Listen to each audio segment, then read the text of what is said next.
Que se passe-t-il lorsqu'une TikTokeuse totalement perdue et à la recherche constante d'argent pour se procurer de la drogue s'installe chez un vétéran retraité au grand cœur? Eh bien, nous allons le découvrir aujourd'hui. Et croyez-moi, rien de bon ne ressort de cela. L'affaire que l'on va décortiquer ensemble aujourd'hui est terriblement tragique du début à la fin. Et la réaction de la protagoniste face à un acte de violence terrible qu'elle a commis va vous laisser le souffle coupé. Salut à tous, j'espère que vous allez bien aujourd'hui et que vous êtes prêts pour une nouvelle affaire criminelle.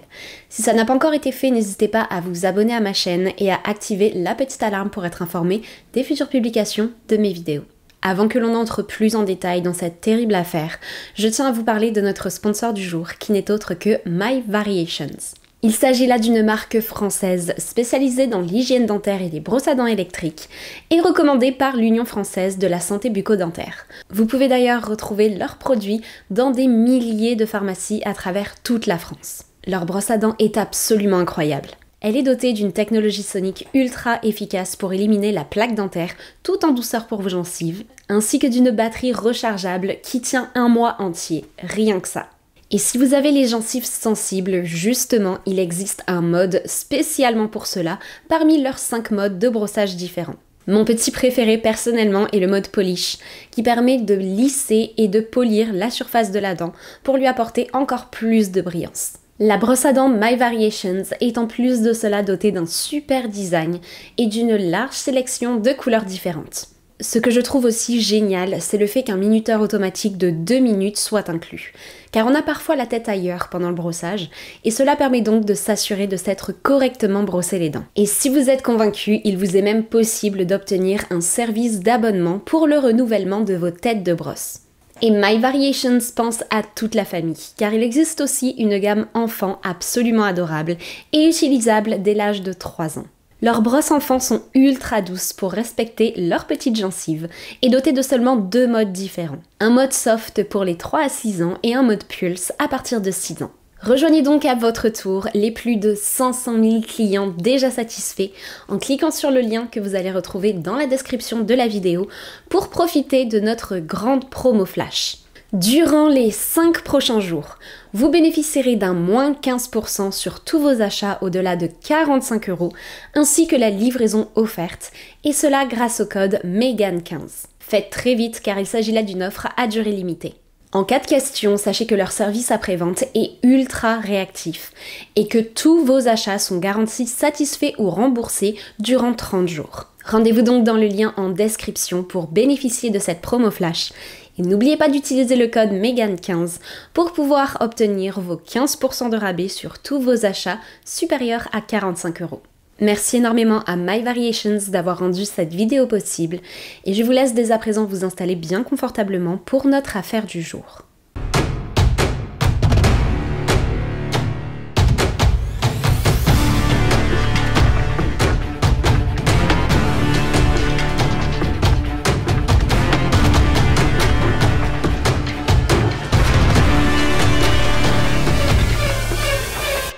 Winter Onyx Swan Miller voit le jour en 1986 dans le comté de Derbyshire qui est localisé au centre de l'Angleterre. Et s'il y a bien une chose que l'on peut dire de son enfance, c'est qu'elle n'a pas été toute rose, bien loin de là. Winter est d'après mes recherches fille unique. Elle entretient une excellente relation avec sa mère, mais avec son père c'est par contre une toute autre histoire. Les parents de Winter se sont séparés avant sa naissance et c'est seulement à l'âge de 6 ans qu'elle a rencontré pour la toute première fois son père biologique. Il a soudainement décidé de refaire surface dans la vie de sa fille, mais malheureusement ses intentions envers elle n'étaient vraiment pas des meilleures. Son père biologique se trouve être un homme terriblement abusif, et plutôt que de donner de l'amour à sa fille dont elle a manqué toute une partie de sa vie, il préfère la torturer mentalement et s'assurer qu'elle soit tout aussi misérable que lui. Lorsqu'il s'adresse à elle, c'est uniquement en lui hurlant dessus et en lui répétant sans cesse qu'elle ne sera jamais assez bien pour lui, ni même assez bien pour qui que ce soit d'ailleurs. D'après ses propres mots, Winter est une bonne à rien et n'est même pas dotée d'un physique agréable à regarder pour venir sauver cela. La petite fille va donc grandir en entendant ce genre de choses à répétition à chaque fois qu'elle se trouve aux côtés de son père, ce qui par chance n'arrivait pas aussi souvent que cela. car Winter vivait chez sa mère une majeure partie de l'année et ne rendait visite à son père que lors des vacances scolaires. Son père vivait d'ailleurs à plus de 5 heures de route de chez sa mère. Mais même si elle ne le voyait pas si souvent que cela, imaginez un instant l'effet que ces mots peuvent avoir sur une petite fille de 6 ans. Et cela ne va pas s'arrêter là, car ça va continuer durant toute son adolescence. S'il y a bien une chose que Winter détestait, c'était de devoir aller passer du temps chez son père. Elle appréhendait cela à chaque fois. Je ne sais donc pas pourquoi sa mère a continué à l'envoyer là-bas. Il s'agissait peut-être là d'une décision judiciaire à laquelle elle devait se plier, ou peut-être que son ex-compagnon l'a menacée pour cela. Aucune idée. Quoi qu'il en soit, Winter continue donc à lui rendre visite plusieurs fois par an, et justement à l'arrivée dans l'adolescence, les choses vont être bien plus compliquées à vivre pour elle encore. À l'âge de 12-13 ans, en règle générale, les jeunes filles commencent à être conscientes de leur apparence, et surtout du regard des autres envers elles. Et son père va profiter de cela pour l'attaquer sans arrêt sur son physique. Il ne cesse de lui répéter qu'elle est laide, qu'elle est en surpoids, que personne ne l'aimera jamais, qu'elle est inutile, et j'en passe. C'est à ce moment-là que la jeune adolescente perd le peu d'estime d'elle-même qui lui restait.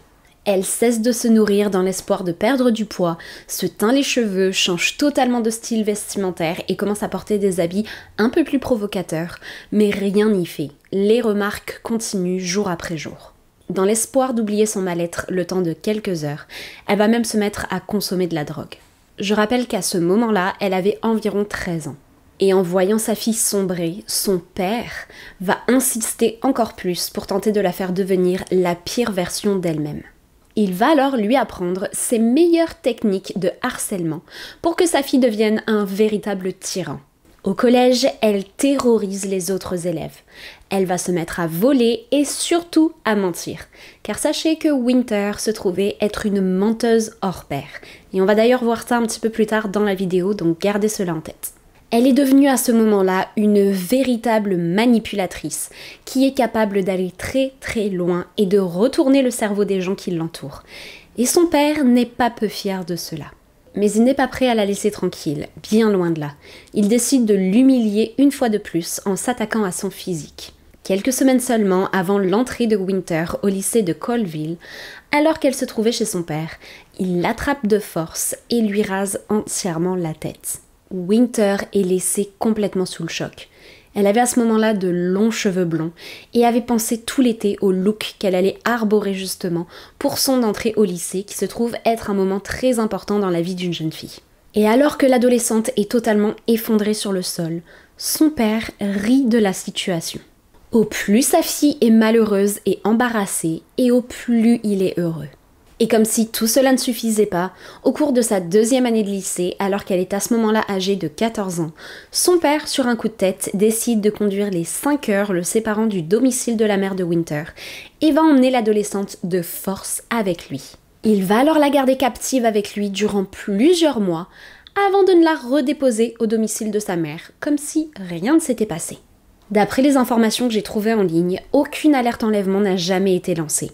Je ne sais même pas si qui que ce soit s'est à un moment donné inquiété de la situation. Son père avait peut-être pris la peine de prévenir le lycée de son absence, et sa mère, sachant avec qui elle se trouvait, ne s'est peut-être pas inquiétée de son côté. Je n'en ai aucune idée, mais en tout cas, aucune alerte n'a jamais été lancée concernant sa disparition. Je pense en tout cas que cela vous donne une plutôt bonne idée du genre de personne qu'était son père. Et forcément, après avoir vécu une enfance et une adolescence telles que celle-ci, l'entrée dans la vie adulte ne va pas être facile du tout pour Winter. À seulement 15 ans, Winter consomme drogue et alcool sur une base quotidienne et se met en couple avec un homme de 26 ans. Oui, vous avez bien entendu, elle fréquente un homme de 26 ans à l'âge de 15 ans. En fait, le problème, ce n'est pas qu'elle fréquente un homme de 26 ans, mais plutôt qu'un homme de 26 ans soit intéressé à la fréquenter et à avoir des relations intimes avec une adolescente de 15 ans. Cette relation ne durera pas bien longtemps, mais suffisamment de temps cependant pour que la jeune fille soit exposée à un monde totalement différent du sien. Lorsqu'elle passe du temps avec ce prédateur, parce que clairement c'est ce qu'il était, elle est entourée de ses amis qui ont tous plus ou moins le même âge que lui, et la jeune Winter tente aussi bien que possible de les imiter pour tenter de s'intégrer du mieux qu'elle le peut. Elle est bien évidemment à ce moment-là exposée à un univers à l'intérieur duquel une jeune adolescente de 15 ans n'a aucunement sa place. Et son image d'elle-même ainsi que sa santé mentale vont à ce moment-là décliner un petit peu plus encore. Winter n'est pas particulièrement académique. Elle sèche les cours sans arrêt et a de mauvais résultats scolaires, en plus d'avoir un comportement déplacé avec ses professeurs et avec toute personne représentant l'autorité. Après le lycée, elle va cependant poursuivre des études dans le domaine de l'esthétique, ce qui semble plutôt bien lui plaire car elle va les finir avec un diplôme en main.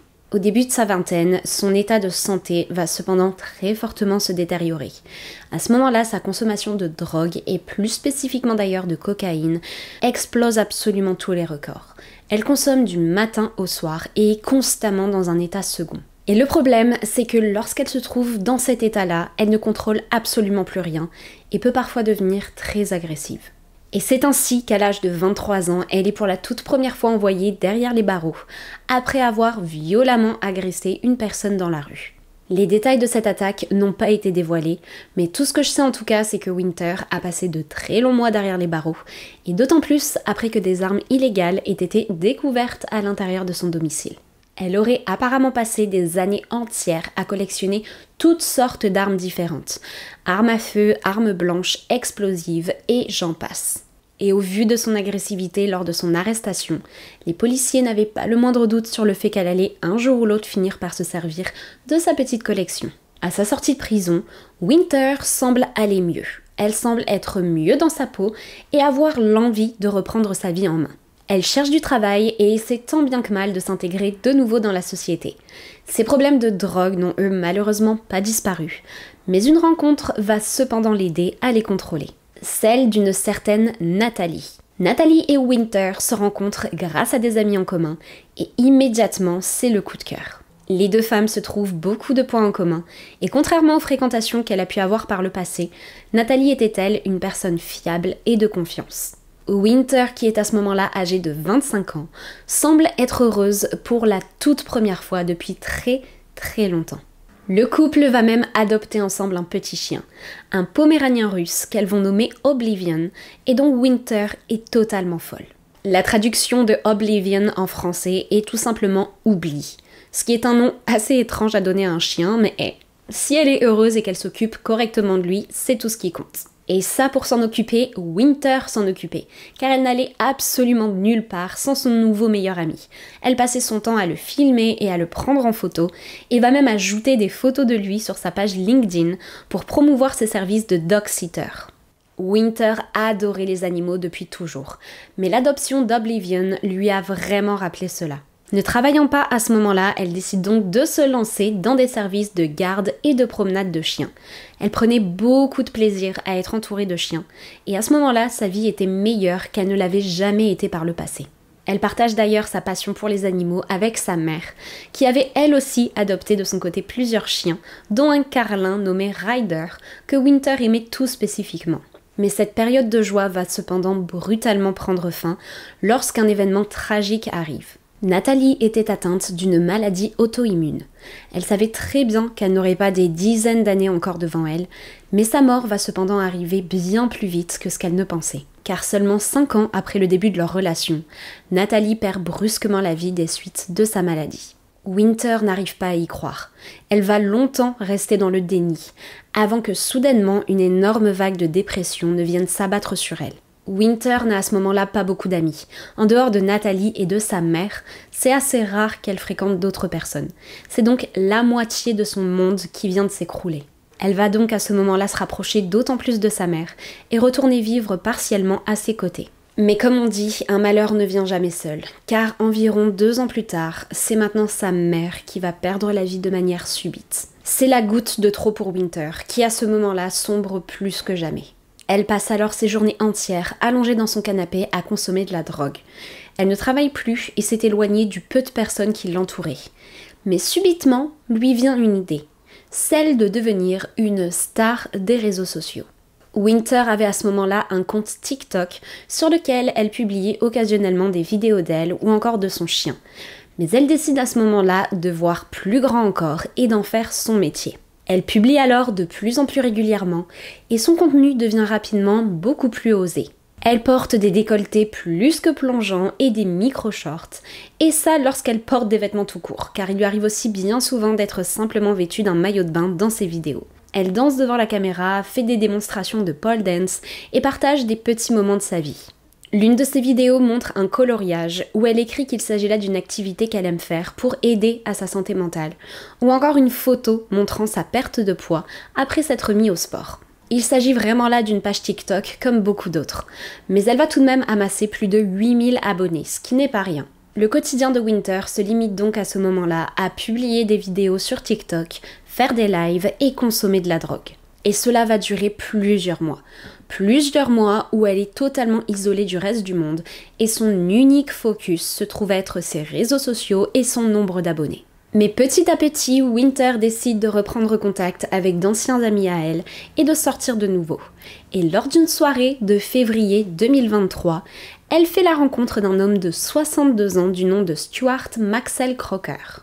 Stuart se trouve être l'ami d'une amie de Winter, et lorsqu'ils font connaissance tous les deux, ils vont pratiquement immédiatement accrocher, et ce malgré leur personnalité et leur vie totalement à l'opposé l'une de l'autre.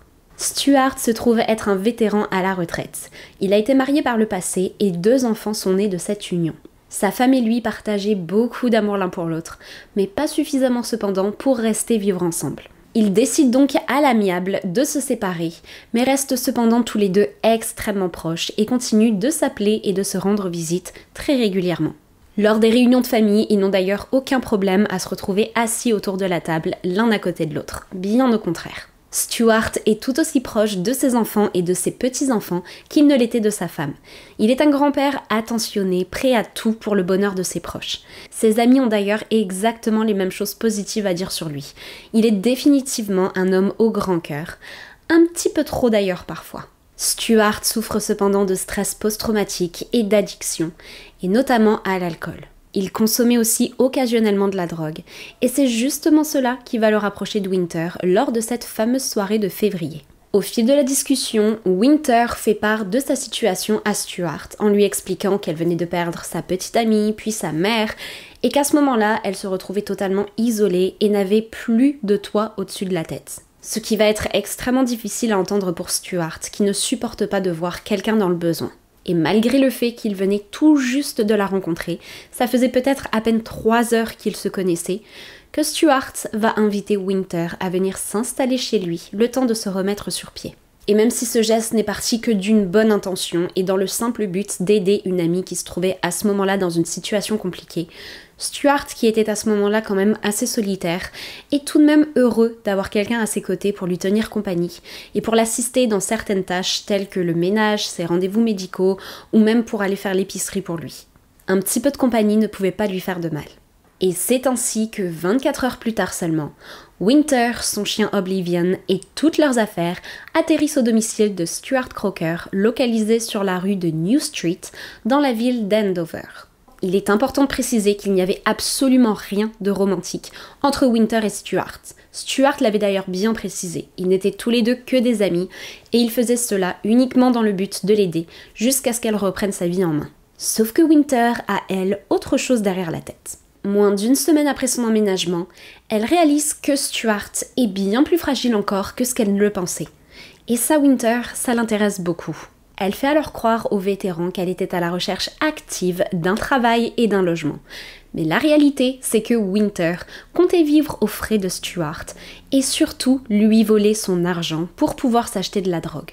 Elle passe alors ses journées entières aux côtés de l'homme, du matin au soir.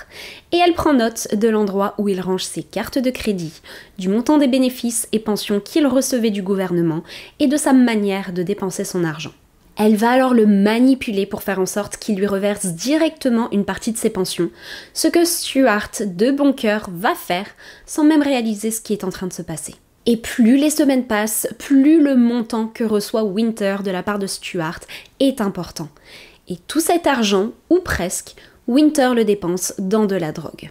Les proches et amis du vétéran s'inquiètent assez rapidement de la situation et tentent de le réveiller et de lui faire comprendre ce qui est en train de se passer. Mais Stuart, de son côté, ne veut rien entendre et est persuadé de la bienveillance de Winter. Winter qui, de son côté, tente de l'isoler autant que possible. Comme je l'ai mentionné précédemment, Stuart souffrait d'alcoolisme et de stress post-traumatique. Et ça, Winter compte bien l'utiliser pour le manipuler. Elle va faire tout son possible pour le faire sombrer, car au plus Stuart est dans un état dépressif et léthargique, au plus il est facile pour elle de lui voler son argent. Et cela va durer ainsi durant plusieurs mois. 4 mois pour être exact. Et pendant tout ce temps, Winter fréquente d'autres hommes, dont un en particulier, qui se prénomme Steve Watt et qui se trouve être un prisonnier. Ils échangent constamment au travers de lettres, et une fois par semaine, Winter lui rendait visite au centre pénitentiaire où il se trouvait. Comme je le disais, les choses vont rester ainsi durant plusieurs mois, et ce jusqu'à la date du 23 juin 2023, qui se trouve être un vendredi. Ce matin-là, le domicile de Stuart Crocker était particulièrement calme. La veille au soir, une énorme dispute a éclaté entre le retraité et sa colocataire. Winter, qui avait passé la journée entière et une partie de la soirée aussi d'ailleurs, à consommer de la drogue, se met à hurler au visage de Stuart qu'il aurait volontairement donné son chien Oblivion à un groupe de trafiquants de drogue pour s'en débarrasser. Stuart est alors totalement confus, car il adore Oblivion et n'a aucun contact avec ce groupe de trafiquants que Winter mentionne. Il n'a aucune idée de ce dont elle parle. Mais Winter n'est, elle, pas prête à passer à autre chose. Je tiens à préciser qu'à ce moment-là, Oblivion se trouvait lui aussi dans l'appartement. Il était littéralement dans la même pièce qu'eux. Il n'y a absolument aucune preuve qu'il ait à un moment donné disparu. Mais c'est pourtant ce que Winter clame. Les cris vont continuer ainsi durant plusieurs heures. Et ce, jusqu'à ce que Winter ne finisse par craquer. Elle va soudainement attraper un couteau se trouvant dans la cuisine et se mettre à poignarder Stuart de toutes ses forces. Et pas juste une fois, car elle va le poignarder un total de 27 fois. Elle va ensuite attraper son sac à main et enrouler la anse faite de chaînes autour du cou de sa victime et serrer de toutes ses forces. Stuart va malheureusement succomber de ses blessures quelques secondes plus tard. La scène de crime est absolument terrible. Il y a du sang partout. Et vous ne devinerez jamais quelle va être la toute première chose que va faire Winter après avoir assassiné Stuart. Elle s'assoit sur le canapé qui ne se trouve à ce moment-là qu'à quelques mètres du corps sans vie de sa victime, ouvre l'application TikTok sur son téléphone et filme une série de vidéos qu'elle met immédiatement en ligne. Son attitude est absolument révoltante. Elle rit de la situation et explique devoir prendre une pause de TikTok car elle a été une vilaine fille. Well, hi guys, it's me, Winter, Onyx, ONYX, Swan, S3AN, Miller, MILLER. I'm from the UK and south of the UK. I'm going to be taking a break from TikTok for a bit, I think, because I've been a bad girl. So, I've gave you my name, I've gave you my location. If anyone wants to get in touch with me, just give me a Google search, and I'm sure you'll be able to find out where I am. And if you want to write to me, I'll happily write back. And I can only explain when the time comes, but I had to do what I did because of my situation. You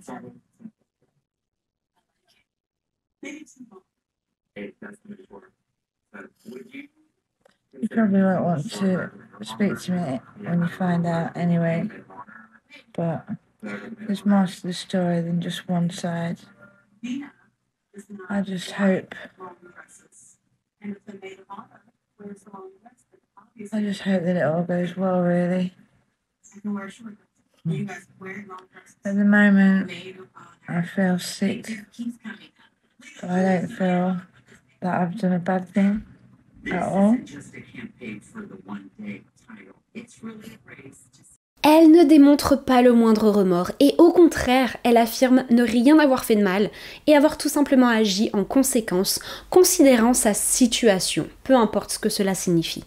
Elle explique ensuite commencer à avoir un petit creux car il était déjà 7 h du matin et avoir pour plan d'aller prendre son petit déjeuner à McDonald's avant de se rendre à Tesco qui se trouve être une chaîne de supermarchés anglaise pour acheter une nouvelle laisse à son chien. It's nearly 7 o'clock in the morning and I'm starving. So look, there's Oblivion. I got him back. He got stolen by some drug addicts, my therapy dog. So I got him back.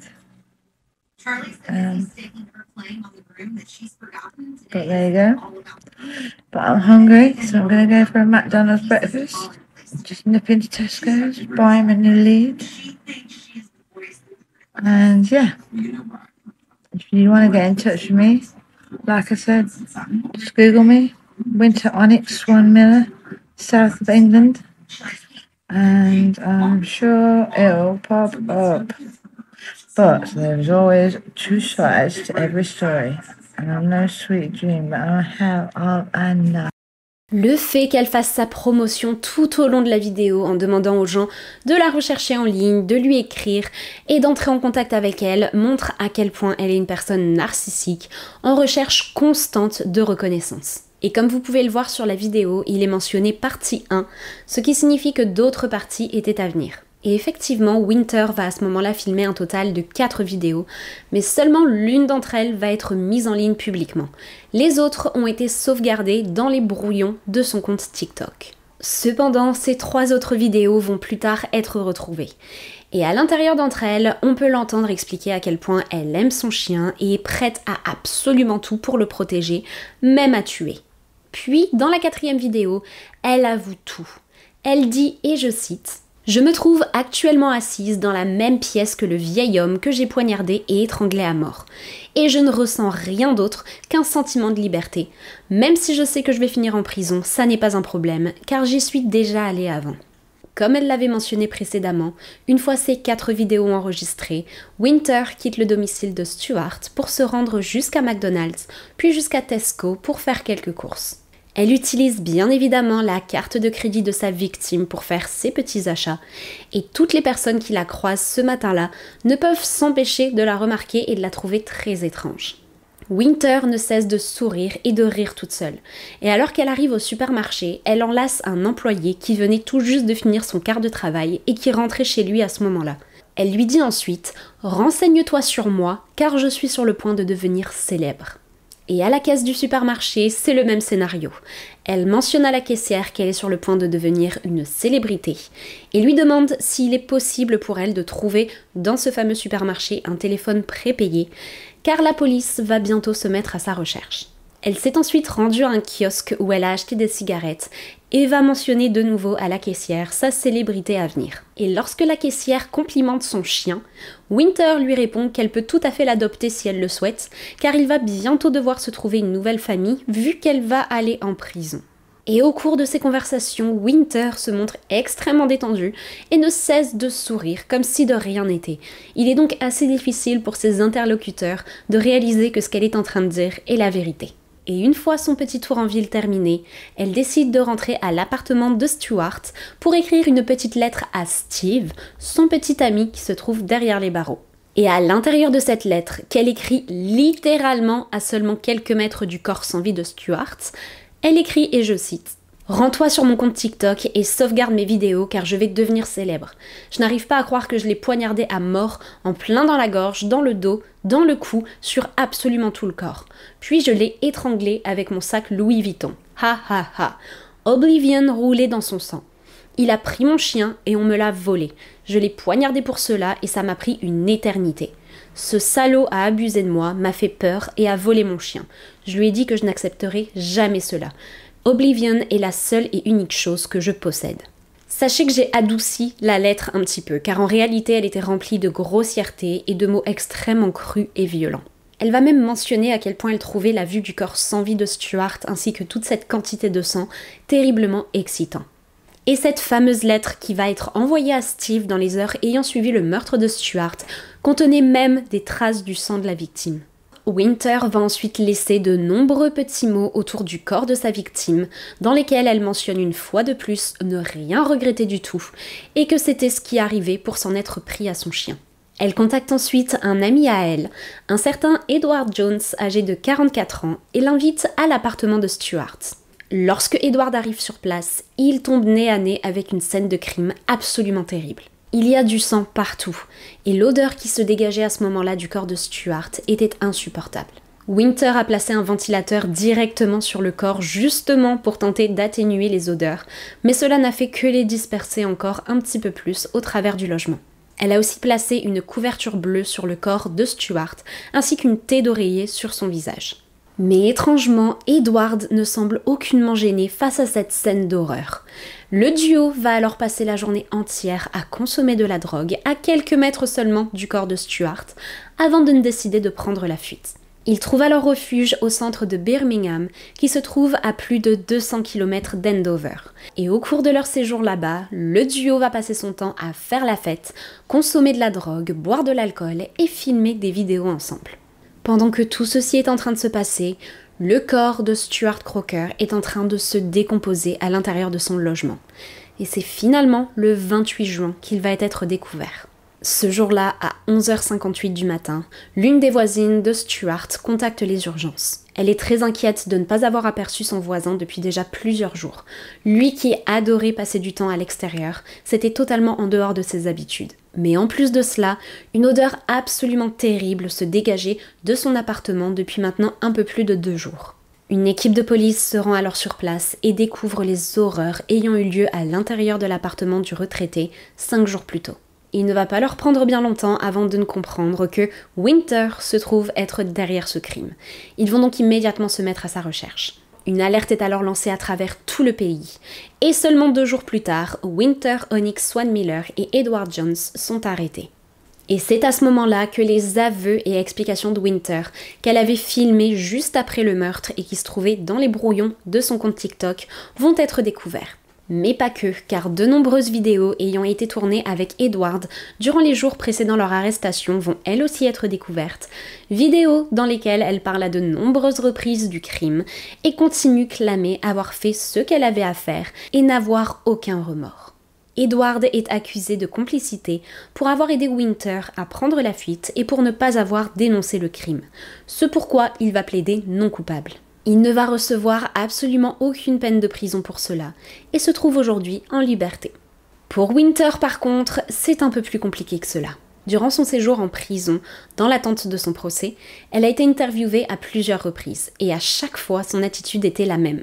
Extrêmement désinvolte, et elle continuait à assurer ne rien avoir fait de mal et ne rien regretter. Et lorsqu'on lui a demandé si elle lisait des livres en prison, elle a répondu que oui, et que justement, à ce moment-là, elle était en train d'en lire un très intéressant, dont le titre est How to Get Away with Murder, soit en français, Comment ne pas se faire prendre après avoir commis un meurtre. Son procès va s'étendre sur un total de 3 mois et débute au mois de mai 2024. Et immédiatement, Winter va plaider non coupable à toutes les charges retenues contre elle. Elle va une fois de plus raconter cette histoire selon laquelle Stuart aurait donné son chien Oblivion à un groupe de trafiquants de drogue, mais que finalement le chien lui aurait été retourné. À nouveau, j'insiste sur le fait qu'il n'y a aucune preuve que ceci ait à aucun moment eu lieu. Je ne dis pas que ce n'est pas arrivé, mais juste qu'il n'y a aucune preuve. Mais elle va cette fois-ci ajouter quelque chose qui va peser dans la balance. Elle affirme que Stuart aurait à de nombreuses reprises abusé d'elle. D'après elle, Stuart était une personne terriblement manipulatrice et avait depuis le début pour plan de la garder chez lui pour pouvoir l'isoler et abuser d'elle. Elle affirme même que ses amis et lui s'en seraient pris à elle au cours d'une soirée ayant eu lieu seulement quelques jours avant le meurtre. Une accusation totalement nouvelle qui n'avait jamais été mentionnée par le passé, sauf dans cette fameuse lettre qu'elle avait écrite juste après le meurtre à son petit ami Steve Watt. Avant le meurtre, ces fameux abus n'ont jamais été mentionnés. Et ce fameux Steve Watt va jouer un très gros rôle lors du procès, car il va accepter de divulguer l'entièreté des lettres que Winter lui avait écrites durant les mois précédant le meurtre. Et le contenu de ces lettres est pour le moins révélateur de qui est la véritable victime dans cette affaire. Dans une lettre datant de 2 mois avant le meurtre, elle écrit « Il est un pauvre drogué, je vais finir par lui faire du mal et prendre ma revanche. Ou encore, j'ai envie d'injecter de l'eau de Javel directement dans ses veines ou de le tuer à coups de marteau. Et ceci n'est qu'un très court exemple, car les lettres étaient remplies de menaces envers Stuart. Et tout cela bien avant cette fameuse affaire de chien ayant été volé. Les conversations téléphoniques entre Winter et Stuart vont elles aussi être analysées, et il est plutôt clair que leur relation était loin d'être fusionnelle. Et le numéro de téléphone de Winter était enregistré à l'intérieur du téléphone de Stuart sous le pseudonyme 666, soit le nombre du diable, ce qui veut dire beaucoup. Au cours du procès, Joseph, le fils de Stuart, va faire une déclaration à la barre. Il dit, et je cite, « C'était mon meilleur ami. Il avait ses défauts et ses méfaits, mais c'était un homme bon. Le jour où toi, Winter Swan Miller, tu es entré dans la vie de mon père, tu as ruiné ce qui restait de sainteté et d'innocence dans son esprit. Un esprit rongé par l'âge, le syndrome du stress post-traumatique dû au service militaire et l'alcool. Tu es une entité malveillante qui s'est infiltrée dans l'esprit de Stuart. Tu as pris les ficelles et tu l'as contrôlé comme un pantin. » Finalement, le 5 août 2024, un verdict est rendu. Winter Onyx Swan Miller est reconnu coupable du meurtre de Stuart Maxwell Croker et reçoit pour cela une peine minimale de 23 ans de prison. Et sachez que depuis que le procès a eu lieu, de nouvelles allégations ont vu le jour sur les réseaux sociaux. Est-ce que vous vous souvenez de Nathalie, la petite amie de Winter qui a perdu la vie des suites de sa maladie auto-immune? Eh bien, beaucoup des proches de Nathalie sont aujourd'hui persuadés que Winter a eu un rôle à jouer dans la mort de la jeune femme. Au jour d'aujourd'hui, rien n'a encore été mis en place pour prouver cela, mais ses proches sont très insistants et demandent à ce qu'une enquête ait lieu pour vérifier de quelle manière est-ce que Nathalie a réellement perdu la vie. Et une autre petite aparté parce que c'est sûr qu'on va me le demander, sachez que Oblivion a trouvé une nouvelle famille et qu'il est très heureux. Et c'est ainsi que se conclut notre affaire du jour. Je vais être totalement franche avec vous, lorsque j'ai découvert à quel point Winter cherchait à tout prix la reconnaissance et le fait que l'on parle d'elle sur les réseaux sociaux, j'ai longtemps hésité à sortir cette vidéo. Mais cette affaire est tellement tragique et met justement en lumière ce fameux syndrome de vouloir à tout prix être connu, que ce soit pour quelque chose de positif ou de négatif, un petit peu comme Luca Rocco-Magnotta dans le même genre. Je trouve donc que c'est important d'en parler. N'hésitez pas en tout cas à me laisser vos avis et opinions en commentaire et à laisser un petit j'aime sur cette vidéo si vous l'avez trouvée intéressante. Un immense merci encore à My Variations d'avoir sponsorisé notre vidéo du jour. Et n'oubliez pas de vous rendre dans le lien en description pour pouvoir bénéficier de notre promo flash. Durant les 5 prochains jours, vous avez moins 15% sur tous vos achats s'élevant au-dessus de 45 €, ainsi que la livraison offerte grâce au code MEGAN15. Sur ce, je vous dis à très bientôt pour d'autres histoires toutes plus glauques les unes que les autres. Bye!